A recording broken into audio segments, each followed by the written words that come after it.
हिंदी से एमए कर रहे प्रिय विद्यार्थियों, हम प्रेत मुक्ति कहानी का पाठ कर रहे हैं। इसमें अब तक हम देख चुके हैं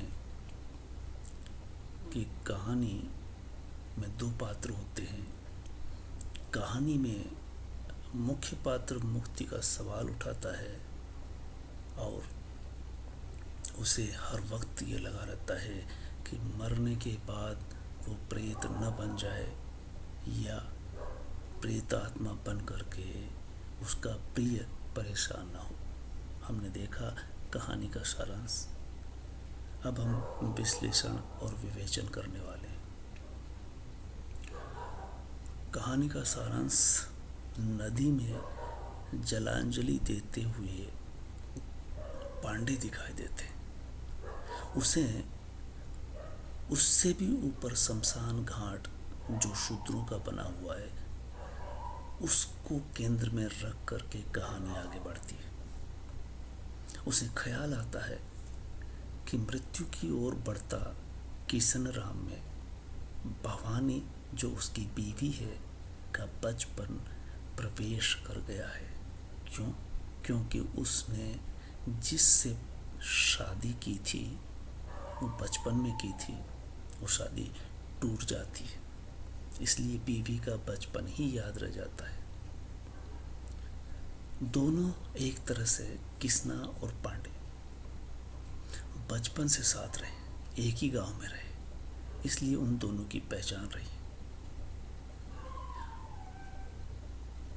किसना के साथ बचपन बीतते बीतते शादी हो जाती है और जवान होते होते बीवी से दूर हो जाता है।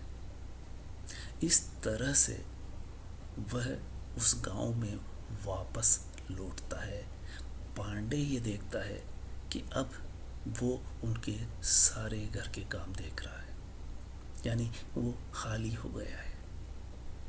उसकी माताजी कुसुमावती किशन राम को देख करके कहती है कि ये व्यक्ति बड़ा वैराग्यवान है।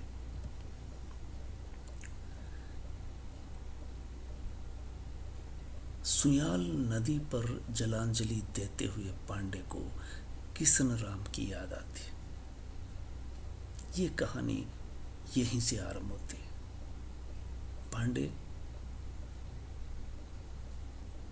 पांडे सोचता है कि किशन राम पत्नी के प्रति बड़ा मोहग्रस्त रहा है, उसमें गहरा विराग भी इसीलिए रहा है। उसकी माताजी अक्सर कहती है कि भवानी ने इसके साथ अच्छा नहीं किया, क्योंकि अब इसे खाना पीना भी खुद अपना बनाना पड़ता है। भवानी यानी उसकी पत्नी, लेकिन दोष किसका है ये पता नहीं, क्योंकि भवानी को उसके घर वालों ने रोक लिया था।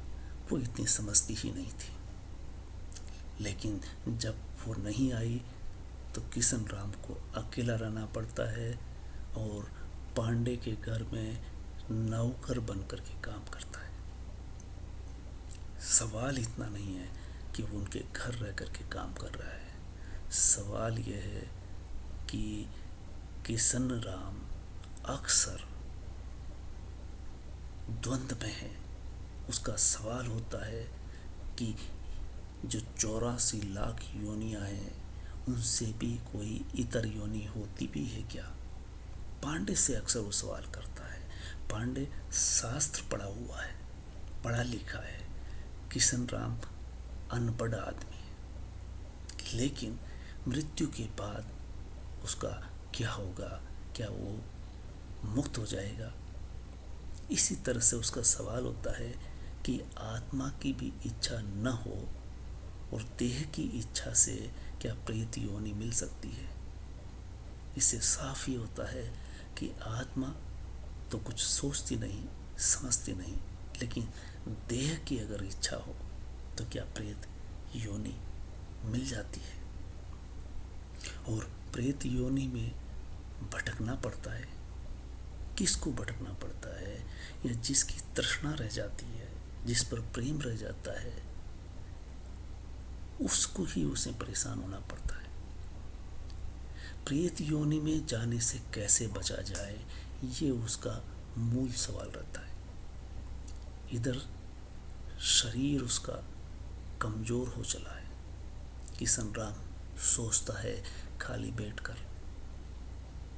उसे महसूस होता है कि सिर्फ अपनी ही गंध उसे आती नजर आती है, और ऐसा लगता है जैसे उसे धिक्कार भाव अक्सर उसमें मसान धार की तरफ जाते हुए, यानी उसकी उम्र अब शमशान की ओर जाने वाली हो गई है, फिर भी उसके अंदर जो भाव उठता है अपनी घरवाली के प्रति, कि वो घरवाली को रांड पातर कह करके पुकारता है, तो वो अपने आप से ही सवाल करता है कि ऐसा मत कह। आज फिर वो सोचता है कि आज इस वृद्धावस्था में तू अगर होती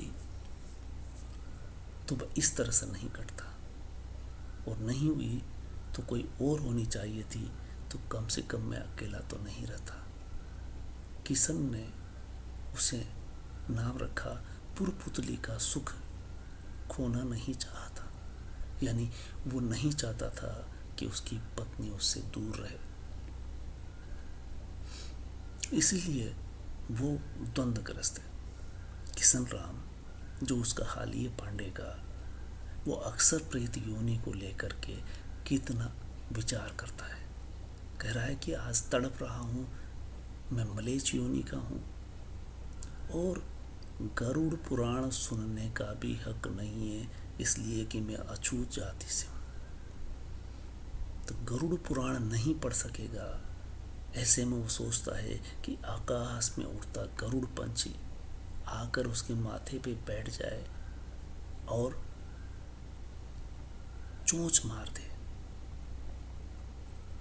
आत्मा इसी पाप से डरती है, प्रेत योनि से।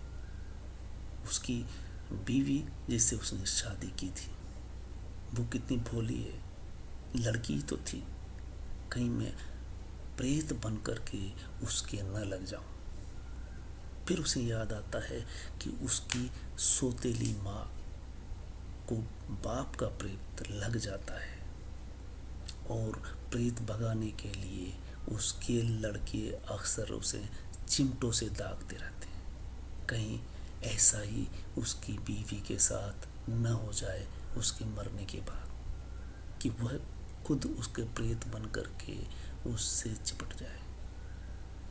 पांडे सोचता है कि ज्यों-ज्यों किशन राम मृत्यु की ओर बढ़ रहा है, भवानी उससे बचपने की ओर ले जा रही है, तितली की तरह उड़ती हुई उसी के ध्यान में रहती है। उसे एक सवाल उठता है कि जिस तरह से यक्ष और युधिष्ठिर के बीच में प्रसंग चलता है, कुछ वैसे ही पांडे और किशन राम के बीच में चलता है। किशन राम सोचता है, बिना तृप्ति पाए ये किसना। हाँ, पांडे किशन राम को लेकर के सोचता है कि ये तृप्ति को लेकर के कितना परेशान है।